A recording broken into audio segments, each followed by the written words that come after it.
Hello दोस्तों, मैं हूँ ऋषिराज सर और आज हम बात करने जा रहे हैं most important MCQ for your board exam. तो आज का जो चैप्टर आपका है वो आपका है थर्मोडायनेमिक्स, जो आपका चैप्टर नंबर 4 है। और इस वीडियो में हम बात करेंगे बोर्ड एग्जाम में आने वाले सभी महत्वपूर्ण प्रश्न।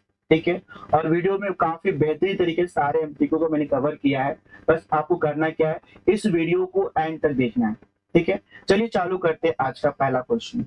तो पहला क्वेश्चन आपका ये है, the first law of thermodynamics is concern with the law of conservation of. तो इसमें चार ऑप्शन दिए हैं। पहला A momentum, B energy, C mass and D temperature. तो हमें देखना है कि आपका करेक्ट ऑप्शन क्या होगा। तो मैंने आपको बताया था ड्यूरिंग द लेक्चर्स, अगर आप मेरे क्लास स्टूडेंट हैं तो आपको लेक्चर बताया था, the first law of thermodynamics is based on energy. किस पे बेस्ड होता है बच्चों? एनर्जी पे।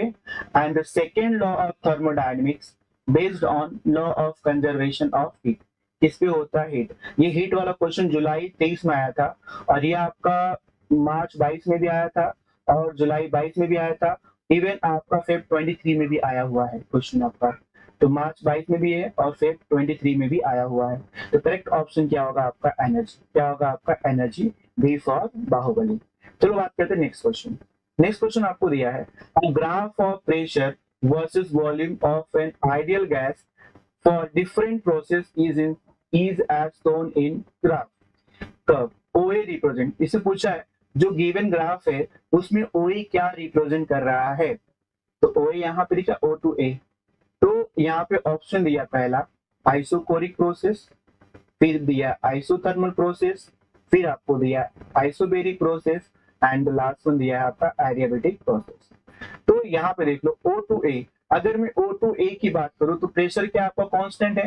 ये प्रोसेस को क्या बोलोगे आप? Isobaric process. क्या बोलोगे? Isobaric process. अगर यहाँ पे देखेंगे तो प्रेशर आपका रिमेन कांस्टेंट है। लेकिन जब मैं O2D दिख रहा हूँ तो यहाँ पे वॉल्यूम क्या है? कांस्टेंट है। इसे क्या बोलेंगे? Isochoric process. क्या बोलेंगे? आइसोकोरिक प्रोसेस बोल देंगे। ठीक है, यहाँ पे भी दिख रहा है आपको ओबी। तो ये ओबी क्या है? देखो स्लोप कम है तो ये क्या होगा आपका? आइसोथर्मल होगा। क्या होगा? आइसोथर्मल प्रोसेस होगा। और ये क्या होगा आपका? Adiabatic process. ठीक है, तो करेक्ट ऑप्शन क्या होगा आपका यहाँ पे? सी।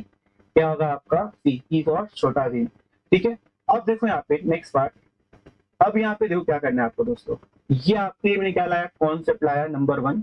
और यहाँ पे मैंने सारे प्रोसेस को एक साथ लिख दिया है। इससे क्या होगा, अगर आपने इस टेबल को पढ़ के गए तो इस टेबल से आने वाले हर एक क्वेश्चन को आराम से आप कर लोगे। ठीक है, पहला दिखा देखो यहाँ पे प्रोसेस क्या? आइसोथर्मल। तो आइसोथर्मल प्रोसेस में क्या होता है आपका? टेम्परेचर कांस्टेंट होता है और according to first law relation क्या बनता है? Q is equal to work done. इसका मतलब क्या होगा? जितना हीट सिस्टम को दोगे पूरा का पूरा क्या होगा? वर्क में कन्वर्ट हो जाएगा। और ये क्या होगा? इसका पीवी डायग्राम। क्या हो जाएगा आपका? PV diagram. ठीक है, ये इसका इनिशियल स्टेट होगा और ये इसका फाइनल स्टेट होगा। ठीक है, अब देखो आइसोकोरिक प्रोसेस। तो आइसोकोरिक प्रोसेस में क्या होता है? वॉल्यूम आपका कांस्टेंट होता है और यहाँ पे क्या होता है? जो अमाउंट ऑफ हीट होता है वो किस में कन्वर्ट होता है? आपका इंटरनल एनर्जी में कन्वर्ट होता है। क्योंकि यहाँ पे वर्क क्या होता है आपका? जीरो। वर्क डन क्या होता है आपका? जीरो। तो ये क्या होगा? उसका ग्राफ हो जाएगा। फिर आइसोबेरिक दिया है तो आइसोबेरिक में क्या होता है? प्रेशर आपका कांस्टेंट होता है। ठीक है, तो इसके लिए आपका फर्स्ट लॉ से क्या बनता है? Q इज इक्वल टू क्या होगा? Delta U plus work done. ठीक है, और एडियाबेटिक में क्या होता है आपका? हीट कांस्टेंट होता है। इसका मतलब Q जीरो हो जाएगा। तो यहाँ पे डेल्टा U क्या होता है? माइनस वर्क डन के बराबर। साइक्लिक प्रोसेस में क्या होता है? इंटरनल एनर्जी क्या होता है आपका? रिमेन सेम होता है, इनिशियल स्टेट का और फाइनल स्टेट का। तो इसके लिए आपका यहाँ पे Q क्या होगा? W के बराबर। ये भी क्वेश्चन पेपर में ऑलरेडी आता है और ये ग्राफिकल क्वेश्चन भी आपको यहाँ पे दिए जाते हैं। इसको हम बोलते हैं पीवी डायग्राम। क्या बोलते हैं? PV diagram. ठीक है, इतना क्लियर है सबको? अब देखो नेक्स्ट क्वेश्चन। अब जिन लोगों ने अब तक मेरा व्हाट्सएप चैनल को ज्वाइन नहीं किया है तो दोस्तों जाइए व्हाट्सएप चैनल को ज्वाइन करिए, जहां पे आपको डेली एमसीक्यूज मिलते हैं, कॉन्सेप्ट मिलते हैं, क्वेश्चन ऑफ द डे मिलता है। और जितने भी क्वेश्चंस मैं देता हूं सब बोर्ड एग्जाम के होते हैं, जिससे क्या होगा आपका प्रिपरेशन काफी एक्स्ट्रा लेवल का होगा, जिससे आप क्या कर सकते हो? इजिली बोर्ड के एग्जाम पे 90 प्लस स्कोर कर सकते हो। ठीक है, और जिन लोगों ने अब तक मेरे यूट्यूब चैनल को सब्सक्राइब नहीं किया है तो प्लीज जाइए चैनल को सब्सक्राइब करिए और बेल आइकन को प्रेस करिए। और यहाँ पे देखो लंबे बहुत सारे वीडियोस आपको दिखे हैं, उन वीडियो को जाइए देखिए और अपने कॉन्सेप्ट को क्लियर कीजिए। चलिए बात करते हैं नेक्स्ट क्वेश्चन। तो नेक्स्ट क्वेश्चन से पहले क्या है, देखो आप सोचोगे सर मैं ग्रुप क्यों ज्वाइन करूं, चैनल को सब्सक्राइब क्यों करूं। देखो चैनल को ज्वाइन करने से फायदा आपको ये है कि आपको मेरे सारे नोट्स फ्री ऑफ कॉस्ट मिलते हैं वहां पे। ठीक है, सब इंपॉर्टेंट डेफिनेशन का टेबल हो गया या क्वेश्चन बैंक हो गए, आपके इंपॉर्टेंट डिफरेंस हो गया, इंपॉर्टेंट फॉर्मूलेज हो गए, सब वहां पे आपको मिल जाएंगे। चलिए बात करते हैं नेक्स्ट क्वेश्चन। क्वेश्चन नंबर 3 यहाँ पे दिया है, which of the following is correct when the energy is transferred to a system from its surrounding। जब एनर्जी कहां से ट्रांसफर हो रहा है सिस्टम से, देखो सराउंडिंग से कहां जा रहा है सिस्टम। देखो यहाँ पे क्या बोला आपको क्वेश्चन में, यहाँ पे लिखा है ट्रांसफर टू अ सिस्टम। कहां से transfer to a system, system में ट्रांसफर हो रहा है कहां से, फ्रॉम द सराउंडिंग। ये आपका सिस्टम है और ये सराउंडिंग से हीट कहां जा रहा है, सिस्टम में जा रहा है। सिस्टम क्या कर रहा है, एनर्जी को गेन कर रहा है। क्या कर रहा है, एनर्जी को गेन कर रहा है। इसका मतलब क्या होगा, आपका करेक्ट ऑप्शन क्या होगा, ए। सिस्टम क्या कर रहा है, एनर्जी को गेन कर रहा है, तो करेक्ट ऑप्शन क्या होगा, ए। आओ कभी हवेली पे। देखो यहाँ पे नेक्स्ट पार्ट, क्वेश्चन नंबर 4 यहाँ पे दिया है, which of the following system freely allow exchange of energy and matter with its surrounding। मतलब ऐसा कौन सा सिस्टम है जो क्या करता है, एनर्जी को भी ट्रांसफर करता है और मैटर को भी ट्रांसफर करता है। इसके 4 ऑप्शन दिए थे। ए आपको दिया क्लोज सिस्टम, बी आपको दिया पार्शियली क्लोज सिस्टम, सी आपको दिया isolated system and open, B आपको दिया ओपन सिस्टम। क्लोज सिस्टम का मतलब होता है ये खाली क्या करेगा, एनर्जी को एक्सचेंज करता है। पार्शियली भी वही है। आइसोलेटेड में क्या होता है, ना तो एनर्जी आपका ट्रांसफर होगा ना तो मैटर आपका ट्रांसफर होगा, ये पॉसिबल नहीं है।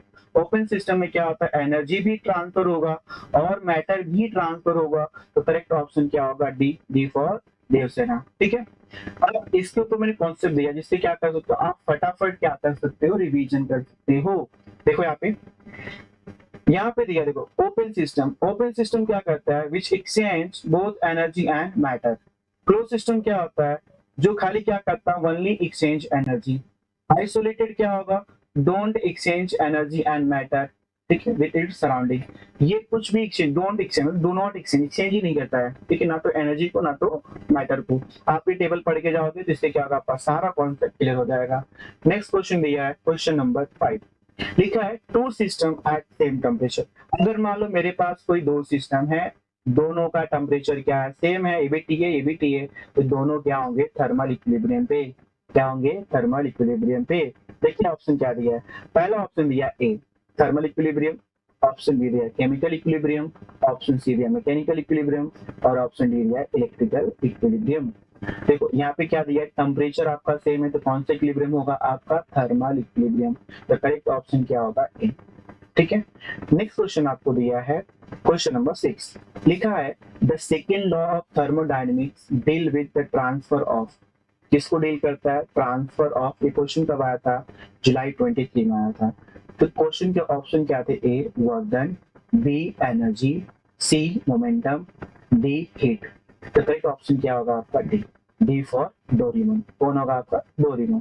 तभी बताया था मैंने, फर्स्ट जो होता है किसको डिस्कस करता है, यहाँ पे डील करता है एनर्जी को, एंड सेकेंड क्या होता है, किसको यहाँ पे होता है, ये कौन कंजर्व होता है, हीट। कौन कंजर्व होता है, आपका हीट। तो फर्स्ट लॉ ऑफ थर्मोडायनेमिक्स, ठीक है, based on law of conservation of energy, and second law of thermodynamics is based on law of conservation of heat. ठीक है दोस्तों, नेक्स्ट क्वेश्चन दिया है, क्वेश्चन नंबर 7 लिखा है, heating a gas is constant volume.